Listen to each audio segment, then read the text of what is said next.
Well, welcome. We're excited to have you all joining us for the Nice Longer Remote Learning Series. These sessions will provide educators opportunities to extend and refine practices engaging students in remote and/or online learning. We're going to showcase high-impact practices, model strategies, share resources, and highlight ways to facilitate effective remote learning, although you'll see that many of the strategies and resources we share are applicable to in-person traditional learning settings as well.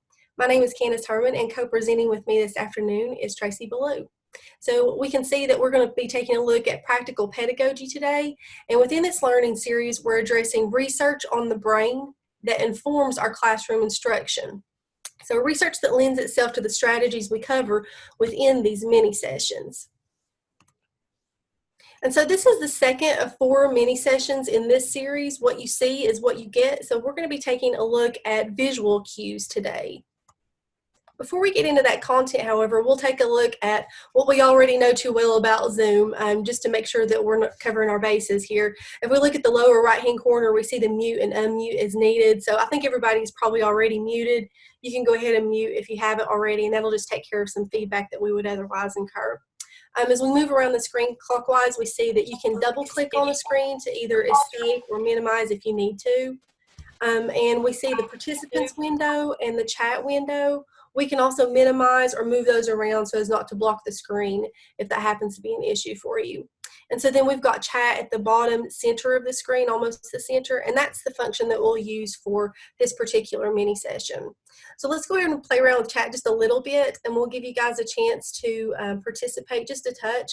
If you will drop into chat the grade or grades that you teach, the content areas, or maybe the role if you happen to be an administrator or a coach. So in chat, you're just dropping off your grade or the grades you teach and the content areas. And Tracy will be monitoring that a little bit closer for us. And that's just so we can kind of tailor some of our examples throughout this session to the areas that the participants are actually involved in. So you guys feel free to be dropping that information in the chat. Again, that's your grade, content area, and role. Thank you, guys. And so once again, this is Tracy. Just checking out that's cool. We've got some high school folks in here. I'm excited to hear from you guys. I used to teach high school myself, and I believe Tracy has that background as well. So that'll be interesting to see how we can try to tailor our visual cues to what our high school students are going to see as well. As far as the accessing materials go, you're here, so you've already found it. But if you need just a refresher on how to find these materials, you can either use this QR code that you see in the lower left corner of your screen if you'd like, or if you just navigate to the page itself, you'll just find the appropriate date, the join now. And these sessions are all going to be recorded and available for you if you want to view them again later. As we start with our session, however, we'll go ahead and take a look at the goals that we've set for ourselves. So we want to explore the brain science supporting instructional visuals. We want to experience those visual strategies. And I'm really excited to see how our participants today, considering your backgrounds, how you guys are going to want to kind of create your own ways of making that relevant for your kids using those visual strategies. We'll review a bit of what Tracy and I have already done so far as brain-based strategies go in these mini sessions. So we started with chunking last week, and that's available for you guys recorded if you want to, or you haven't had a chance to check it out, or if you didn't get a chance to attend. Today, of course, we're taking a look at visuals, and you can see our progression. We're going to move to collaboration next week. Movement will wrap up our mini series, and then we will move into our deep dive. But as we're setting the stage for the brain-based strategies and we think about brain-based learning, we're reminding ourselves this is just referring to the teaching methods, lesson designs, and maybe even school programs that are based on the latest scientific research. So just once again to reemphasize this is just the science that tells us how best brains work, how they learn, and we're letting that inform our instruction. And so Tracy will get us started here in just a minute and let us experience some of these visual cues.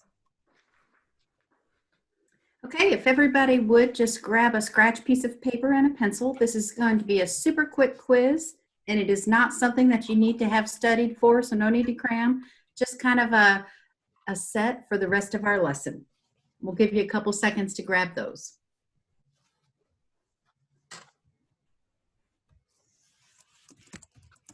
Okay, so Now, Candace is kind of the controller right now, so she's going to walk us through different slides while I read the prompt to you. So if you would, just number quickly 1 to 10, or you can number as you go, whichever works best for you. And our first one, gets us off on a nice afternoon little pick-me-up right here. So if you will, number 1, this is the theme song from which show?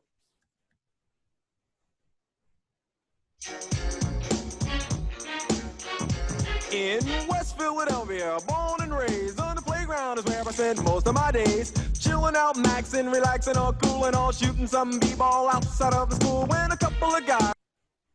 Okay, I think if you know it, you know it already. So let's move on to number 2. What show plays this song?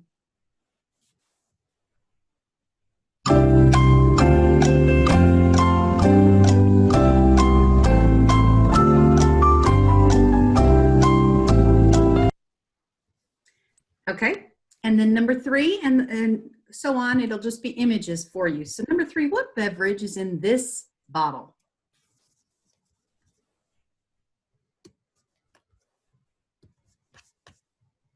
And number 4, who is this guy?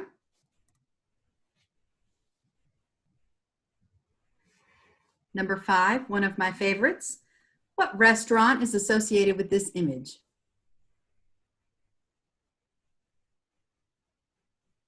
Number 6, Netflix fans. This cast is from which show?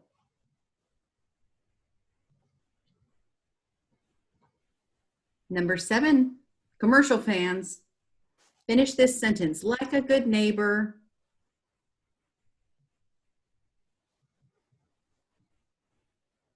Number 8, what restaurant is associated with this image? Number 9, name the person or the brand associated with this image.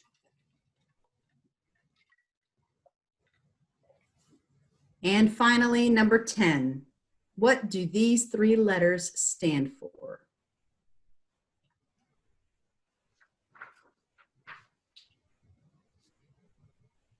Okay, so now it's time for our assessment check. Let's see how we did. Let's check our answers. If you will just throw a number into the chat box, and that will help us. I assume several of us got into the upper half because those are very familiar. So The Fresh Prince of Bel-Air, Jeopardy, Diet Coke, Superman, Starbucks, The Office, State Farm is there, McDonald's, Air Jordan or Michael Jordan, and then Game of Thrones. How many of you guys got 10 out of 10? Candace did. Yes. Yes, thank you. I see your hand. Yeah. Some of you guys got 9 out of 10, but did you notice none of us got 3 out of 10 or 2 out of 10? And why is that? And that would probably be because, and we'll go on to our next slide here, the way our brain learns. Our brain is able to easily remember things that are constantly in front of it. So the more information, it can either stay in long term, short term, it can be hours, months, you know, but if it's constantly repeated, it's able to stay there indefinitely because it is practiced. So just the same, if it's unpracticed, it becomes unfamiliar. That's why we remember something like McDonald's, because we see it everywhere we go. So the brain science behind this tells us that humans actually process images 60,000 times faster than they process text. Now, this doesn't necessarily mean that you're going to receive 60,000 times more information and be able to retain it. However, it does mean that your brain processes those images in a much quicker rate. Also, we have 2 additional benefits of visuals. And one, I noticed we had a foreign language teacher on here. So one, it removes some of those language barriers. Images are universal. And as we all know, if we do our Duolingo or something like that, It has a picture of an apple, it has the word in whatever language they're trying to learn, and a pronunciation guide. So this is just a tool that helps either ELL students or students trying to learn an additional foreign language to tie the two together. And Candace will get into more of what I mean by the two later. But also, we get an emotional response with visuals that we don't always get with just words. Now, you can get emotional response to text, but you don't always. Visuals, you're able to tie your emotions, and it's just a relationship that cannot be duplicated with just text. The pictures there go the extra mile, if you will. So on our next one, pictures and text, and this is what Candace will deep dive into here in just a little bit, but pictures plus text beat simply text every time. So if we hear something, we may recall it 10% of the time. If we add a picture, we can recall it 65% of the time. That's because text and visuals put together stimulate both sides of our brain. They improve our comprehension, they enhance our retrieval, and they increase our retention. In fact, so doctors once did a research study where they did PET scans on both sides of the brain. One part of the brain would light up when somebody read something. Another part of the brain would light up when somebody saw a visual. So if you add those two together, you're incorporating more of the brain into, and that is more easily put into memory, whether short or long term, because it's not only the left, but also the right hemisphere of the brain being activated. So this is the part where we'll look into the actual strategies that we'll cover, and we hope that these strategies, again, are going to be something quick and applicable that you can implement even tomorrow if you wanted to. So the first strategy we'll take a look at is going to be dual coding, and this is supported by the science that tells us, again, like Tracy said, that activating both hemispheres of the brain boosts the learning potential. And so we will look quickly at this video here that is going to just give us kind of a description, a real brief description of dual coding. Dual coding theory in a nutshell. When I say dog, what comes to mind? Perhaps you pictured a dog, your dog maybe, or maybe you conjured the word dog. You probably learned dog through a combination of hearing the word dog and seeing images of dogs, maybe even interacting with a dog. Now when you hear the word dog, you remember it, because somewhere along the way, the word and the image were connected, giving dog meaning. By definition, dual coding theory is the process by which our brain stores information. It claims images and words are processed through different channels in our brain and stored in short-term memory. If we can connect the words and images, we can boost not only our memory of individual terms and ideas, but connections between concepts.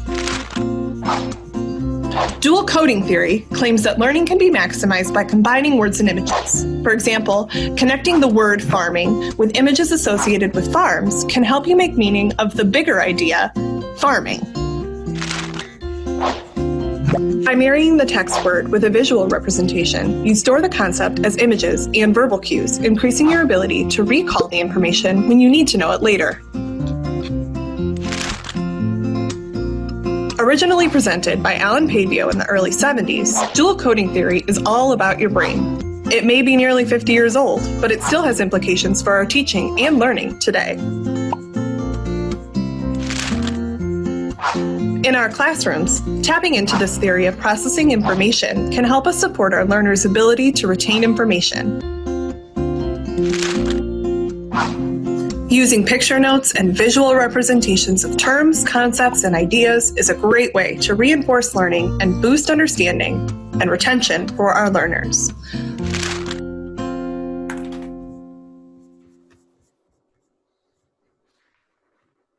All right, so some of the takeaways that we may have gotten from that short video on dual coding have to do with, of course, when we partner words and images, that's going to yield personal connections. And so those connections boost not only memory, but also the connections between and among concepts. And so I'm looking at our participants. You guys shared the grade and the content that you guys are involved in, and we're kind of all over the place, which I think is kind of cool. So I'll just ask you guys to be thinking about your particular group of kids that you have, or just the grade or the content, since you know that right now, if you don't, if you haven't interacted with your kids yet. And as we move through these strategies, we're just going to be asking ourselves how we can apply that to what we are already doing in our classrooms. So just as we are more productive working in tandem with a partner, the brain's potential for productive meaning making increases again when both hemispheres are activated. Like, I hesitate to say it's common sense that like both parts of your brain, but like it kind of is common sense that if you have like more people or more energy going into the same task, that it is going to be productive if we're working toward the same goal. And so the same is true of our brains as well. So just to review for dual coding, this is simply about combining verbal material or the text with visuals in our teaching practice. We want to keep it simple because if we have too many multimedia, too much multimedia, that can be sensory overload for our kids and probably for us as well. And of course, we have the ultimate goal. We want our kids to be able to do this on their own without having to have so much guidance from us. So once again, I asked you guys to be thinking about your particular group of kids, your class, your content. And I'm so interested to hear from you guys on this. Like, where might you use dual coding for students in French in first grade to support your second grade teachers? And Tracy and I will drop some suggestions or maybe things we've done in the past in chat as well. So where might you use dual coding for students? We're responding in chat.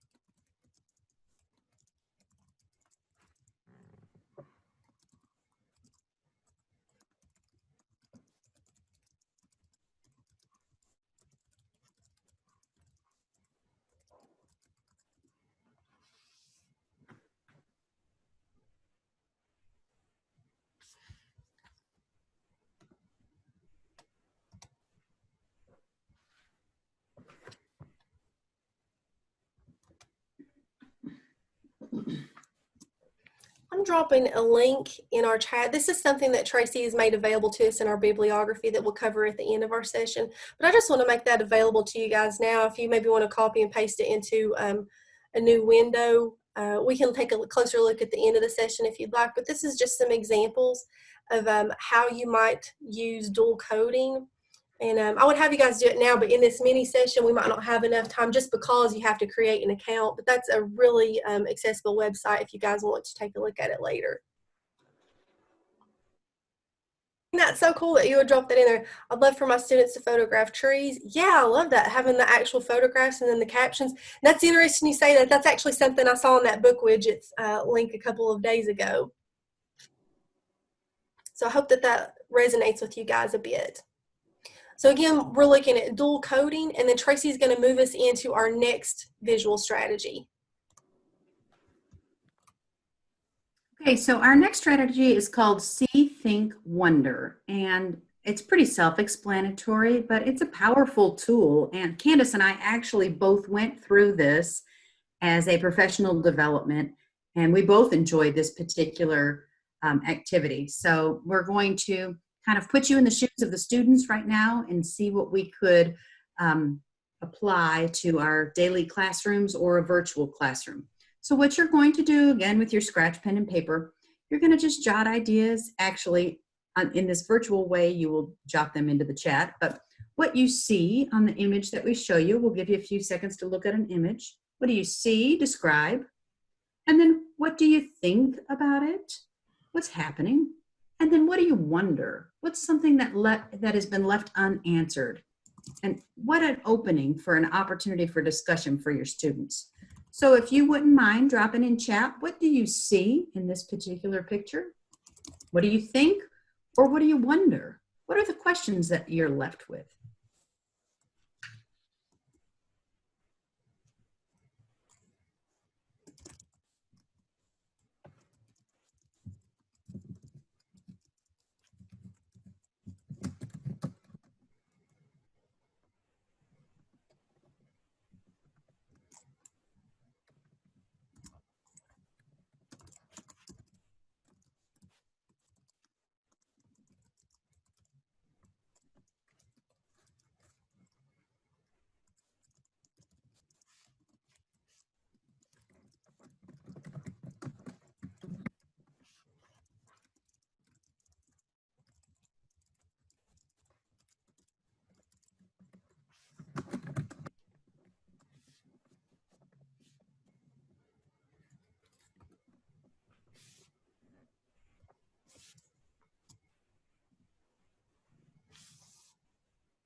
So we're kind of dropping in our ideas, and okay. So Misty says it seems that people are embracing and happy to see one another.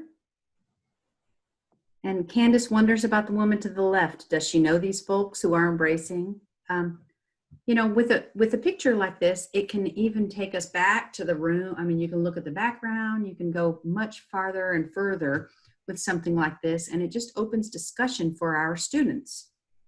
So I think, I wonder, and we're going to go on to the next screen here.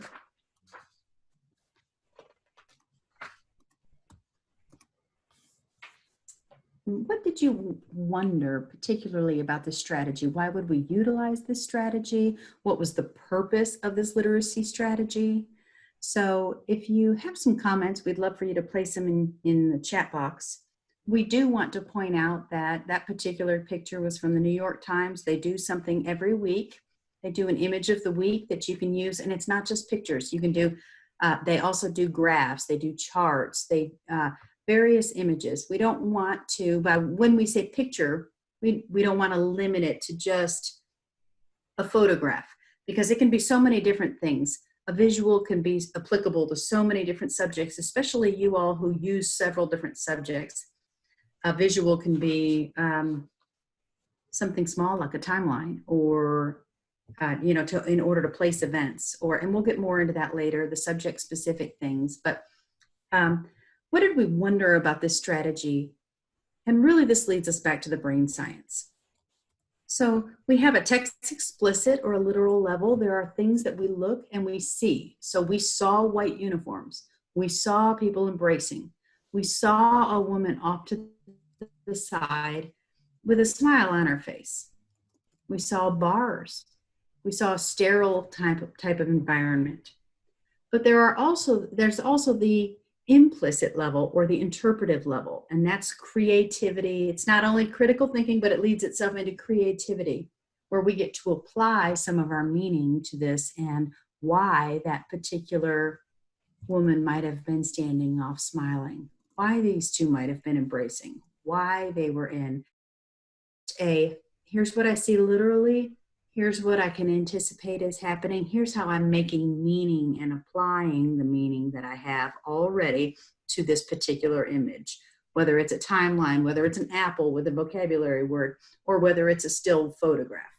Reading is not just text. Visual literacy incorporates reading, because we are not only interpreting just like we do with text, but we're applying our former knowledge to the text, which is, in this case, a photograph. So we're still reacting and interpreting. And in the next slide, it's going to actually give you the reveal. Again, these are found at the New York Times. It's a website you can use, and we even have this linked in our bibliography. We have not only how to find these photographs, but we also have how to utilize them in your classroom. So if you want to just take a couple seconds and read the reveal and see what exactly was happening in this photograph.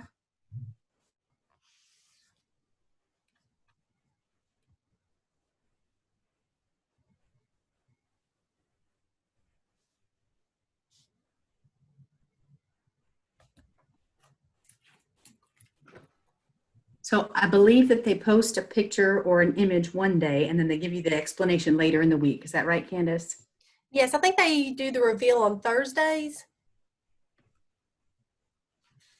So that could be something, if you were in a classroom, that you could utilize. That could be something you could do every week with your kids. And the I see, I think, I wonder is not just limited to this. This just happens to be one powerful way that we thought you could utilize visuals in your classroom.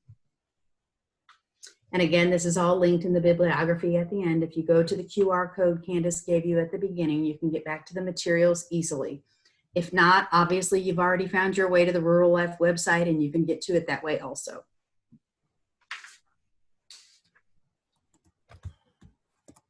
Okay, we'll take a look at our third strategy. So just to kind of recap, we've gone over dual coding, partnering that text with visuals for our kids.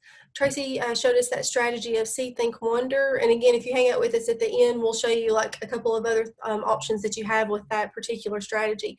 But we'll take just a few minutes to look at visuals for classroom procedures, because that is on a lot of teachers' mind, rightly so right now. So we've kind of broken this down into in-person classroom procedures as well as remote classroom procedures. So for the in-person classroom procedures, in the past, it's been maybe like you notice this image in the lower right-hand side, like the correct way to put your computers away so that cords aren't hanging out everywhere and so that the computer is charged for the next kid that comes into your class. However, your in-class classroom procedure now might be that they keep their same computer. And so that might have to do with how to best take care of those devices since they've become so especially important. Other things to consider for accessing classroom materials, books, if you're using actual actual books. Like I've heard different things like that books are quarantined after kids use them for anywhere from 72 hours to 14 days. So what is the classroom procedure for getting a hold of these materials, for submitting them? And then if and when you have kids actually in your class, how to maintain that social distancing while actually getting a little bit of learning accomplished. So we're just asking ourselves like how we can partner or how we compare an image with the actual task that we want kids to be able to accomplish. And so other considerations that we have, of course, now are these additional safety measures and how that's impacted classroom procedures.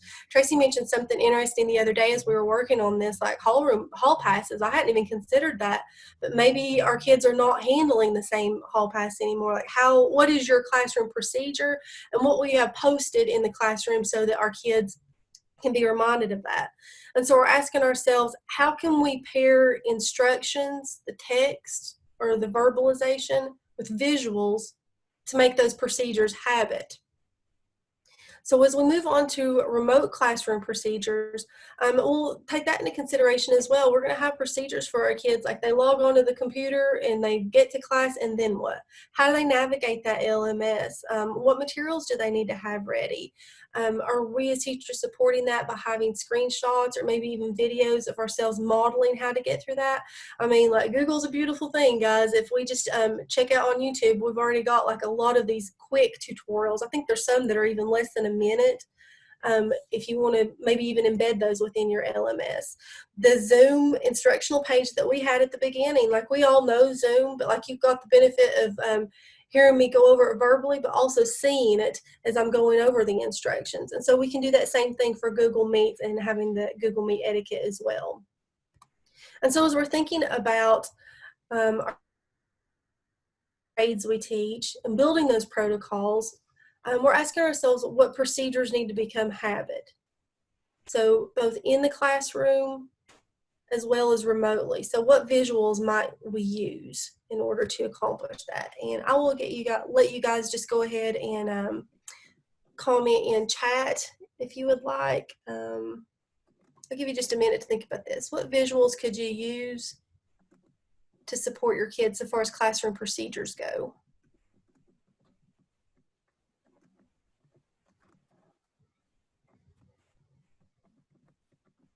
Like, do we still need to post how to wear a mask? Are we beyond that? Is that something that even like high school students need to be seeing? I'll give you guys a few moments to think about that and respond in chat, and Tracy and I will as well. But I'll just round out this section for us by just reminding ourselves that visuals can be images, videos, works of art, really any kind of image that we can associate with that text. If you've attended other sessions, you might remember Kristen Zemke's work with Read the World. We can read a map, you can read a chart, you can read a person's body language. And so we are just taking, again, like Tracy suggested earlier, and we're applying those same skills of how to interpret an image, and we'll translate that, or we'll apply that to our text as well. And so I'll give Tracy just a minute to go over our reflection slide. So I wanted to bring this up. Arlene posted something, a Google slide about behavior online. Absolutely. I see that. Absolutely. Yes. That's something, it's not only teaching them classroom etiquette, but it's also teaching them, this is how we're going to do it here. This is not your phone. This is how we're going to do it here. And here's what it should look like. Instead of just saying it, they also get a picture of here's what it should look like. So I love that. And I realize that we have thrown a lot at you, and we have gone quickly through this, but I would like to hear, what are some of the things that you feel you completely have got? I've got this, like I got this, leave me alone, I understand. What are some of the things that maybe you feel like I need a little bit more information about this in order to be able to apply this to my classroom? Or I need a little bit more time to process this and really think about how this is applicable to me. So do you have a got or a need, or could you have both? And what else do you need to incorporate visuals in your classroom? If you feel you are already successfully incorporating visuals into your classroom, feel free to put in the chat, I got this. Here's how I do this. Here's how I do this. I know both for primary and foreign language, both of which we have represented here, those are very visual rich classrooms. In fact, I can see your background right now. They're very visual rich classrooms. So they lend themselves to the visuals supporting the learning, just the same as we would with a 5-year-old when they enter kindergarten. Here's my cubby, here's where I put my coat, that kind of thing. And even up into high school when we're teaching French or Spanish or Latin or whatever, we do the same thing.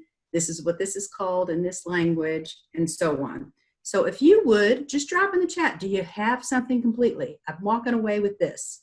Or do you have a need left?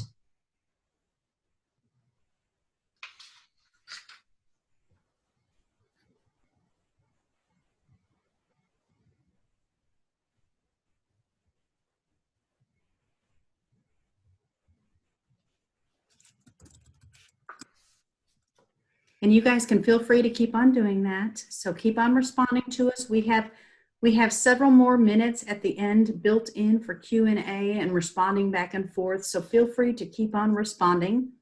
Candace is going to kind of bring you back to what our original goals were and some of the things that we've discussed today. All right, guys, so at the beginning, we took a look at our brain-based strategies. We talked about how we were going to focus on visuals today. We explored the brain science supporting those instructional visuals.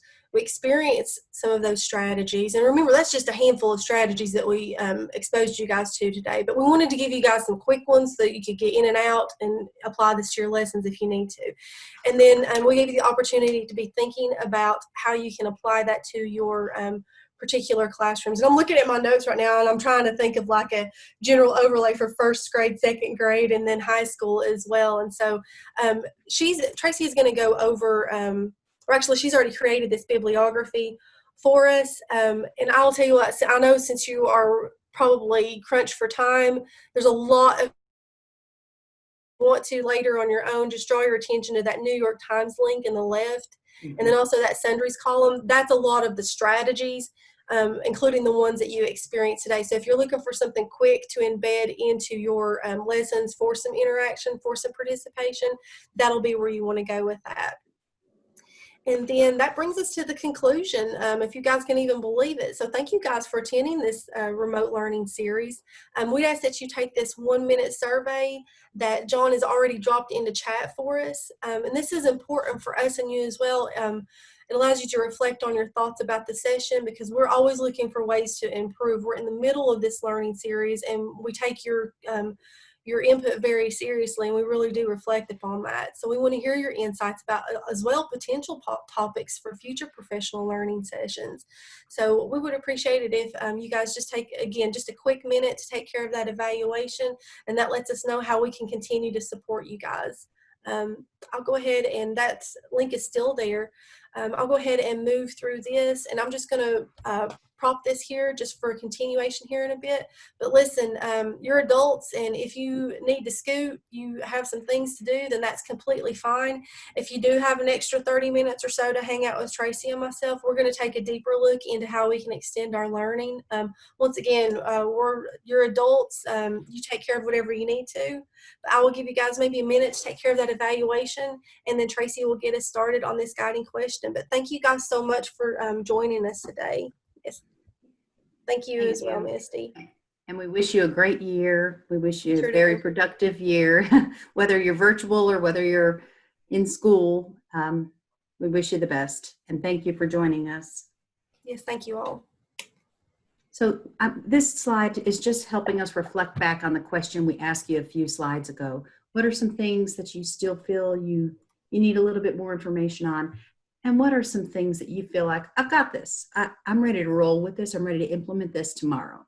So I do believe we had a chat response to that. But in the meantime, I had some subject-specific notes I was going to talk about, and I just wanted to reiterate that visuals do not have to be, they can be movies, they can be videos we make, they can be Zooms, but they can also be timelines for history, George Washington, Abraham Lincoln, so on, so on, and so on.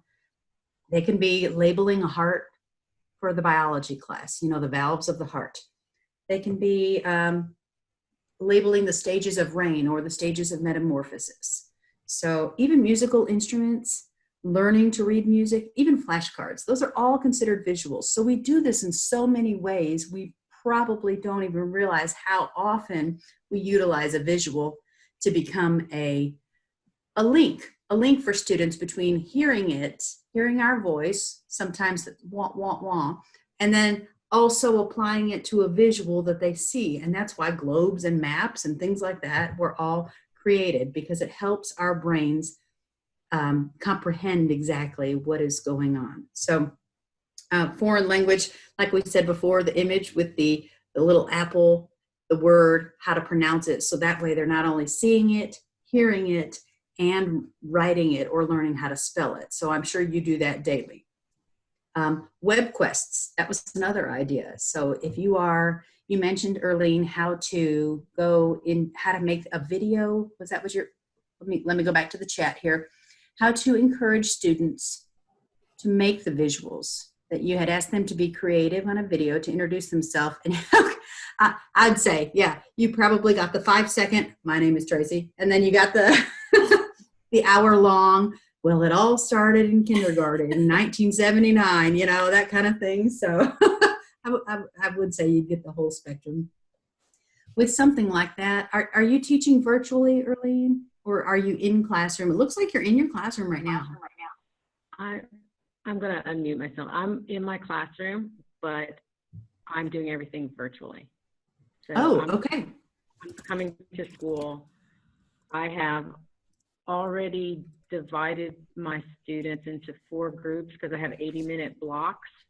So I'm having them drop in every 20 minutes so that they can actually have time to speak and be corrected or, you know, given feedback, because I can't do it with 28 kids at a time. That's not possible.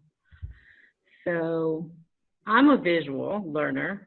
I like stuff like this, but I guess I'm wondering, like, how my tendency is I want to make stuff, and I think, don't do that, Earlene. Let them make the stuff, because that's where I want to do it, right? And that's where I learn things. So I want to stop doing that, and I want them to do it. So kind of, yeah, that they see the value in making the thing themselves. And then, I don't know, and then maybe accepting that not all of them learn that way. So. Well, I think that Candace and I recently talked about brain research, and, you know, 20 years ago, they used to say you were either an auditory or a visual or this or that. But now they've come back and said that the more of those that you can incorporate together, even if that's not their primary learning style, the better. So I love the idea that you had them make a video. And as far as the spectrum, I suppose that that would just be more of a, here are the requirements of this. You can be creative within these requirements, but it needs to have at least a little bit of creativity and, you know, that kind of, you know, whatever you want your rubric to be. I feel like as the year goes on and as kids get used to using those kind of tools, those will get better. And especially when they see your response to those great ones, you know, they'll really see, oh, I could have done that, and I could have done that. And they learn from each other. Because I really did ask them, I said, I don't want you to search Google for images and then just mishmash a thing. I want you to get up away from the computer and go outside. If you tell me you like basketball, then, you know, shoot me a layup. Or if you like to play golf, you know, putt, you know, and film that. Because I really don't want them in front of this screen all the time. I think that, you know, that's part of what we're having to do now, not just to have them sit for hours and hours in front of the screen. Erling, can I ask you a question about that assignment that you're referencing? You're talking about they're going to take these pictures of different things. Is it supposed to like represent them in some way? Yeah. Okay. Yeah. I asked them to, you know, say they can say je m'appelle and their name. They can say how old they are. And they can, I even said, like, I gave you some options for activities, but I know that your activities go beyond that. So email me and I'll send you the audio and the text so that you can say what you want to in your video. But then I don't want you to just say it. I want you to do something. You know, if you tell me you like to sleep, then you need to show me your favorite pillow or something. Like, it needs to be something. No, that's really interesting. Part of the reason I ask is because, I mean, as a high school teacher, you know, you may or may not be familiar with the Rural Life Grant, but like that's one of the pillars that we address is with learner profiles, like getting to know our kids so that we can kind of tailor that learning to them. So that's awesome that you're already just kind of taking the lead on that. I asked also because I have another slide here that might, if I can get this to share, guys, this might work for you. It kind of plays on that See, Think, Wonder that Tracy reviewed with us just a little while ago. Let me see if I can get up in here. There we go. So I was thinking about if you have your kids take a picture of, you know, like you said, if they're into basketball, gardening, whatever it is that they are, so they could use this. Because again, I heard you say your tendency, and that's mine too. I want to create it for you, and then you just have this beautiful learning experience. But your kids could take a picture of whatever it is that represents themselves, and then really simply on Google Slides, they block this up one quadrant at a time. And so then they can post it on the LMS, and so they can just do a quick reveal of one quadrant at a time. And so this image is from New York Times, and so like if it's an image of them doing whatever it is that they love to do, you know, that then maybe they can respond in French. I don't know, you're the French teacher, but like how they would respond, something that you're learning about a classmate based upon this image. Because like if you don't have questions about some of these pictures, like you're not paying attention. So again, that See, Think, Wonder where you reveal the quadrant one at a time, that might be something that you could use for your kids. Yeah, okay. Yeah, that's really interesting. It's fun. Isn't it? And yeah, I just also have like, you know, I don't have time to learn all the technologies. So I had one girl, she made an amazing video with TikTok, and I was like, okay, that's great. Maybe she can teach us. Maybe she can teach us how to use TikTok, because I don't have time to learn it and teach everybody else. Maybe she could tell us how she did it. Interesting for the kids to have their phones and actually like learn how it works. I don't know, because it's also a visual, you know. I know that you can, I mean, this is hard. I know you can change the language on your phone, and then you can create a Bitmoji, and it'll have all the French words for hair and eyes and mouth and, you know, the different hair colors. So I was thinking about doing that activity, but they would have to switch their phones to French and then be able to switch them back and not get stuck in French. I think that is something that our kids can do, our high school kids can do. They can, you know, they can add a language to their keyboard. And I think that's probably something they're more readily able to do than even we are. And I think it's an awesome activity. What you're trying to connect with them, but also connect with your subject, which is kind of the point of what we're doing here with the brain science. We don't just want to teach our subject, but we want to connect with our students. And a couple of the things that you mentioned hit all four of the things that Candace and I have talked about in this mini-series or will talk about. Chunking the information into smaller bits, using visuals, collaborative. I think learning from each other is so powerful. So that's the way we sometimes learn best, is when we learn it from a friend as opposed to the sage on the stage kind of thing. And then lastly is movement. And so your video project tried to incorporate all of those. So I think that's excellent. I applaud you for that. So, and I do think that as they get more used to not only your style, but also the style of being virtual on a screen, that they're going to be able to show you more of what they really can do. Okay. Yeah. And yeah, I look forward to the movement part, because I'm actually a dance teacher and an exercise teacher. And I was doing that in France, and now I'm back here, and now I'm the French teacher. So I'm like, I don't want them to sit down, you know, I don't want them to sit for 80 minutes, even when they're in this classroom eventually. I don't think that that's healthy. Yeah. Right. So a lot of my thing is like, how do I get them up and moving, and how do I make them, yeah, see that you can do things and see things and aesthetically learn things. Erlene, as I'm listening to you explain all this wonderfulness, it's making me think, gosh, I need to like talk to her again later, especially since you're like in the classroom as well. And I'm realizing we didn't ask you guys where it is that you teach. Where are you? Like, what district? What school are you in? I'm at David Crockett High School. Okay. In Washington County, Tennessee. And this is actually, I'm an alum. This is my high school. So I'm back at my own high school, which is fun. That is very and also fun. Just a good, yeah, it's also good, I think, for the kids in this area to see that someone from here can go and live in France for 15 years and do something else and then come back, or not. Absolutely. I love the life experience. You bring rich experience into the classroom to share with them. I love it. Yeah, that's great. We applaud you for what you're doing. Not only that, but also that you're asking questions to try to improve. So that right there shows us that you're going to be, I mean, not that we know all the answers, but that alone, somebody who wants to consistently improve for their students, that walks 1,000 miles in and of itself. I applaud you for hanging around this long with us. Like, this is a long day for you. Thank you for hanging out with us and chiming in.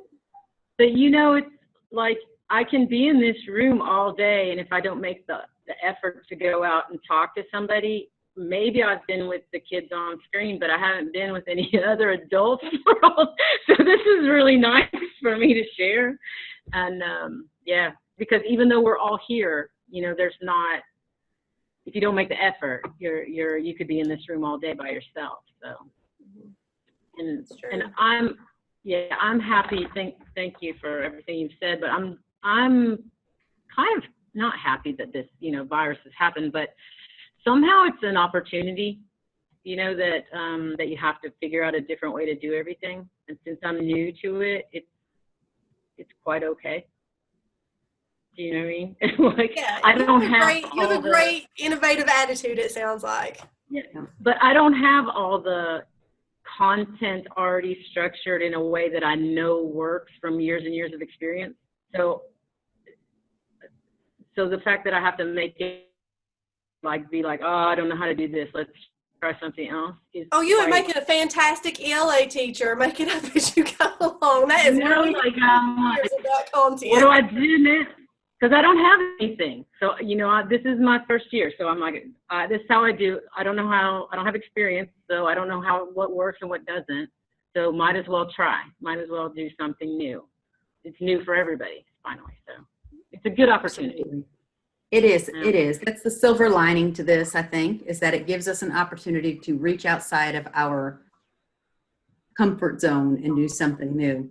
And Erlene, I also want to say that the same website that you accessed today to get to this also has mine and Candace emails and all of the other rural life coaches. And again, it's not to say that we know any more than you do, but we will be happy to be a brain partner with you if you would so like. And so all of our emails are listed there if you would like to. Yeah, that's super. That's great. Yeah, I would love to hear from you again. It sounds like you have some really amazing things planned for your kids. And again, thank you so much for, I didn't realize it was your first year, Tracy. That's also something we can maybe ask next time. But yeah, so probably all these questions we were attacking you with in the chat, you were probably like, I don't know, I just got here. The hardest part is the jargon, when people start to throw in acronyms and I'm like, I don't know. I don't know. It's okay. I'm learning. So, but thank you. I would love to. Yeah, I know now the foundation's website and to be able to, maybe throw out some ideas and go like, is this any good or how could I improve it? Yeah, that's what I don't know. I already know that the things I have done, I would do already differently from last week. I would add some other stuff because I already know, what I could improve. So. I think probably everyone is experiencing that. Everybody is doing any kind of reflection. And so that's the main thing. And, that's, you mentioned the foundation. That's part of what we're about as well, is just reflecting on our practice and, trying to build that network of learners and of teachers. So yeah, I'm sure Tracy, I would love to hear from you. So you feel free to reach out to us just throughout the year if you want. That would be great. Okay, super. Thank you so much. All right, thank you again so much for joining us and hanging around with us for so long. Appreciate you. I'll let you go. Everybody needs to go home now. All right. Take care and have a safe and enjoyable year, we hope. Bye-bye. Thank you. Ciao. Thank you. Bye.